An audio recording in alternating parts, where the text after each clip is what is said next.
अस्सलाम वालेकुम दोस्तों। किसको कितना चांस है आगे क्वालिफाई करने का। भैया कल रात जो मैच हुआ, रात को मैच जो हुआ वो हैदराबाद किंग्स मैन के नाम हुआ। हैदराबाद किंग्स मैन ने ये मैच जीता है तो उनका कितना चांस बनता है आगे क्वालिफाई करने का। और जबकि यहाँ पर हर बंदे के मुंह पर यह बात है कि रावलपिंडी अब जहां पीएसएल से बाहर हो चुकी है, क्या वो भी प्लेऑफ्स के लिए क्वालिफाई कर सकती है। या लाहौर कलंदर्स के हालात मुश्किल हो चुके हैं तो कोयटा ग्लैडिएटर्स के भी कुछ हालात मुश्किल हो चुके हैं। अब यहां पर हम आपके सामने थोड़ी सी बातें रखेंगे, फिर फैसला आप खुद कीजिएगा। और यहां पर पॉइंट्स टेबल पर बात है या रन रेट पर बात है, ये भी आपको हम बताएंगे इस वीडियो में। लेकिन वीडियो में आगे बढ़ने से पहले आपसे रिक्वेस्ट है, अगर आप हमारे चैनल पर न्यू है तो चैनल को सब्सक्राइब और वीडियो को लाइक जरूर कीजिएगा। सबसे पहले बात करेंगे हम पेशावर ज़ल्मी की भाईजान।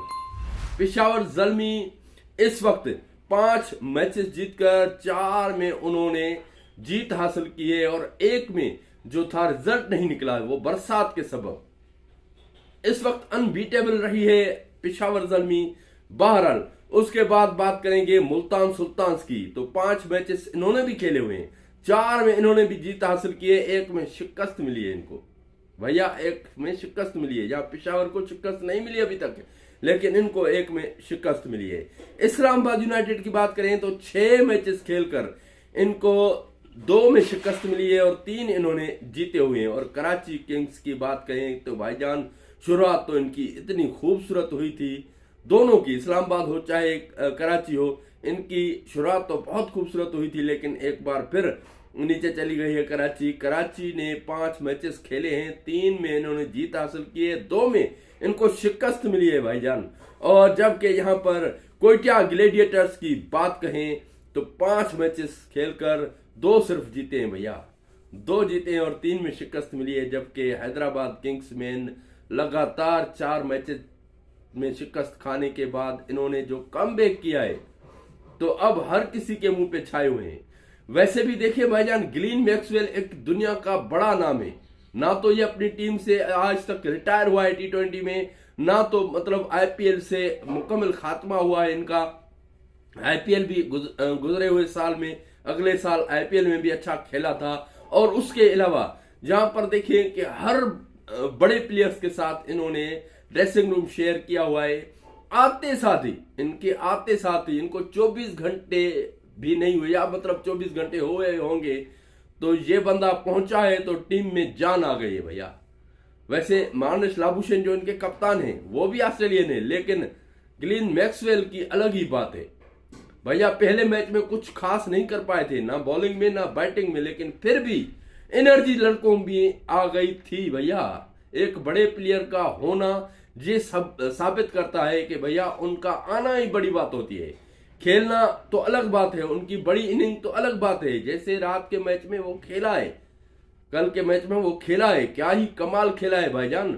जहां मार्नस लाबुशेन ने मैच को फिनिश किया, रुका, बॉलें ज्यादा खेली। असल बात ये नहीं होती कि बॉलें ज्यादा खेल ली, कुछ बंदों पर सवाल उठते हैं कि भाई इन्होंने आधी बॉलें खेल ली अपनी इनिंग की लेकिन मैच नहीं जितवा पाया। लेकिन लाबुशेन ने बॉलें ज्यादा खाई तो मैच जितवाया, फिनिश करके आया, नॉट आउट रहा भैया। लेकिन उनके साथ जो किरदार रहा, पहले तो माज सदाकत अनबिलीवेबल जो उन्होंने स्टार्ट दिया, क्या ही कमाल किया। उसके बाद साइम अयूब की भी अच्छी इनिंग कही जा सकती है, इतनी खूबसूरत नहीं लेकिन कुछ अच्छी इनिंग कही जा सकती है। बहरहाल यहाँ पर मार्नस लाबुशेन का भी किरदार है, लेकिन ग्लेन मैक्सवेल ने लास्ट में ऐसा नहीं सोचा था कि भैया हम लास्ट ओवर तक जाएंगे। ग्लेन मैक्सवेल चाह रहा था कि अभी फिनिश करना है, इस ओवर में फिनिश करना है। जो मौका इनको जहां मिल रहा था वहां पर वो चाह रहे थे कि अभी फिनिश करना है, इतने धांसू किस्म की बल्लेबाजी कर रहा था। बहरहाल हैदराबाद किंग्स में इनको 4 लगातार शिकस्त के बाद 2 लगातार जीत मिली है। लेकिन आगे क्या शेड्यूल होगा ये भी आपको हम बताएंगे। उसके अलावा लाहौर कलंदर्स भैया, क्या ही कहना लाहौर कलंदर्स का। 5 मैचेस, शुरुआत जो 2 मैचेस में की, धांसू किस्म की अनबिलीवेबल परफॉर्मेंस दी। मैंने कहा कि इस साल भी लाहौर कलंदर्स छा जाएगी, लेकिन फिर भाईजान 3 लगातार शिकस्त भैया, 2 कराची में और वो भी बड़े मार्जिन से। एक में 100 पर ऑल आउट, दूसरे 97 पर भाईजान 100 भी नहीं कर पाए। बहरहाल बुरी शिकस्त 7वें नंबर पर ये मौजूद है और रावलपिंडी इस वक्त 8वें नंबर पर 5 मैचेस खेल के 5 में शिकस्त भैया। तो अब बात करेंगे कि किसको कितना चांस है। भाई साहब यहां पर पेशावर ज़ल्मी ने 5 मैचेस खेले हुए हैं, 5 मजीद उनके रहते हैं, 5 में से सिर्फ 2 मैचेस इनको चाहिए। अगर 2 जीतते हैं तो फिर भैया इनको कोई रोला शोला नहीं होगा रन रेट का, पॉइंट ही इनके इतने हो जाएंगे सबसे ज्यादा, क्योंकि इस वक्त 5 मैचेस खेल के 4 जीते हुए हैं, एक में बरसात हुआ था, 9 पॉइंट इनके हैं, नंबर 1 पर पॉइंट टेबल पर यही मौजूद है। बाद में दूसरे नंबर पर बात करें मुल्तान सुल्तान्स की, 5 मैचेस खेलकर 4 में जीत हासिल की है, 8 पॉइंट इनके पास मौजूद हैं, एक में शिकस्त इनको मिली है, जबकि इनको भी 2 से 3 मैचेस कम से कम इनको जीतने होंगे, उसके बाद कोई भी रोला शोला रन रेट का नहीं होगा। अब बात करें इस्लामाबाद यूनाइटेड की, 6 मैचेस खेले हुए हैं, 2 में शिकस्त 3 में जीत, तो भैया अब 4 मैचेस हैं इनकी, तो 3 जीतने होंगे। अगर चाहे 2 जीतते हैं तो फिर रन रेट का रोला होगा, रन रेट की बुनियाद पर इनको आगे बढ़ना होगा। और बात करें यहां कराची किंग्स की, तो कराची किंग्स ने 5 मैचेस खेले हुए हैं, 3 जीते हैं, 2 में इनको भी शिकस्त मिली है भैया। इनको भी 3 मैचेस लाजमी जीतने होंगे।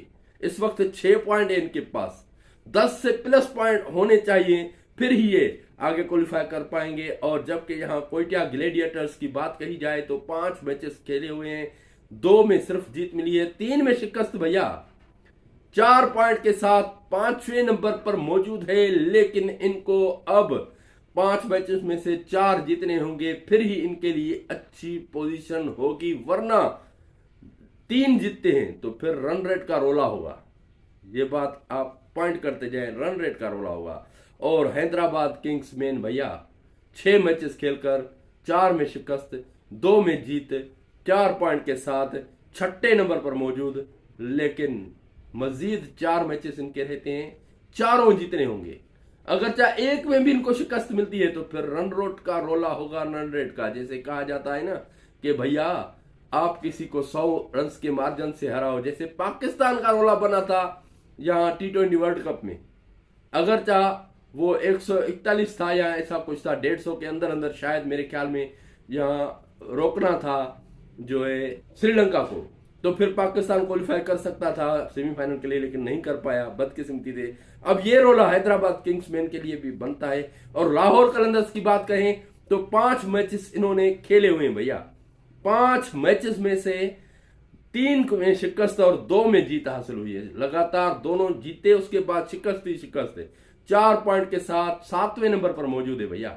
तो अब इनके 5 मैचेस मजीद रहते हैं, तो इनको 5 जीतने होंगे, वरना तो 4 लाजमी जीतने होंगे, फिर ही कुछ ना कुछ चांस बनता है। फिर भी यहाँ रन रेट बेहतर करना होगा, क्योंकि रन रेट इनका बहुत बुरा हुआ है, रन रेट में सबसे नीचे है ये, 100 पर और 97 पर जब ऑल आउट हुए हैं तो रन रेट इनका बहुत गिरा है। और रावलपिंडी भैया लास्ट नंबर पर, 8वें नंबर पर रावलपिंडी, नई टीम में से एक टीम, एक है हैदराबाद किंग्समैन, दोनों का हाल बुरा था। हैदराबाद किंग्समैन ने कमबैक किया, मैंने कहा जब आया ग्लेन मैक्सवेल तो उसके बाद इनमें एनर्जी आ गई है। और एक बंदा कोई लकी भी होता है, यह भी कहा जा सकता है कि यह प्लेयर इनके लिए लकी साबित होता है। लेकिन बहरहाल भाईजान रावलपिंडी ने 5 मैचेस खेले हैं, 5 में शिकस्त मिली है, तो बाकी के 5 जीतने होंगे, वो भी अच्छे रन रेट से। 1 में शिकस्त हो गई तो इनका खेल यहां पर खत्म। ये है पॉइंट ऑफ व्यू, ये है जो है सिस्टम आगे आने का, प्लेऑफ के राउंड में किसी टीम का पहुंचना कितना अहम है और किस पॉइंट टेबल की सूरत हाल कैसी है, ये मैंने आपको बता दी। आप अपनी राय कमेंट्स में दीजिएगा, अगर मैं किसी बात पर गलत हूं तो मुझे ये भी बताइएगा। लेकिन अब तक के लिए इतना, मिलते हैं अगली लाइव स्ट्रीमिंग में या फिर पोस्ट मैच वीडियो में। बहरहाल यहाँ पर ये सुनहरी बन चुका है कि हैदराबाद किंग्स मैन के लिए कुछ चांसेस बन चुके हैं, बाकी सारी टीम्स के जहां पर जैसे माहौल बनाना हैदराबाद किंग्स मैन के जीतने से या फिर लाहौर कलंदर्स की शिकस्त खाने से, जहां रावलपिंडी को कुछ ना कुछ चांस मिला है, वरना तो रावलपिंडी बाहर ही हो चुकी थी। अब रावलपिंडी को सारे मैचेस जीतने होंगे और अच्छे रन रेट से जीतने होंगे, तो फिर ही रावलपिंडी आगे आ सकती है। आप क्या राय रखते हो? अपनी राय कमेंट्स में जरूर दीजिएगा और ये जरूर मेंशन कीजिएगा आपकी पसंदीदा टीम कौन सी है, आप किस टीम को सपोर्ट कर रहे हो। वैसे जब हैदराबाद किंग्समैन किसी भी टीम के अगेंस्ट आती है तो मेरी फेवरेट टीम हैदराबाद किंग्समैन है पहले दिन से। आज मैं नहीं कह रहा, आप देख लीजिएगा पहली वीडियो से लेकर जब पीएसएल की शुरुआत हुई थी तब से लेकर आज तक मैं ये कह रहा हूं कि मैं हैदराबाद किंग्समैन को सपोर्ट कर रहा हूं, लेकिन उन्होंने डिसअपॉइंट जरूर किया है हमें। अब उन्होंने कमबैक भी किया है, आगे कितने तक कमबैक करते हैं, क्या कर पाते हैं वो, ये अलग बात है, लेकिन हम सपोर्ट उसको कर रहे हैं। दूसरे नंबर पर मुल्तान सुल्तान्स को कर रहे हैं, तीसरे नंबर पर पेशावर ज़ल्मी को हम सपोर्ट कर रहे हैं। तो आप अपनी राय कमेंट्स में जरूर दीजिएगा, क्या यहाँ पर इन तीनों में से कौन आगे आएगा, क्योंकि पेशावर ज़ल्मी तो इस वक्त अनबीटेबल है, इस वक्त तो कमाल की जो है पेशावर ज़ल्मी की जो है मतलब जीत है। बहरहाल आप अपनी राय कमेंट्स में जरूर दीजिएगा। अब तक के लिए इतना, मिलते हैं अगली वीडियो में या लाइव स्ट्रीमिंग में। खुदा हाफिज।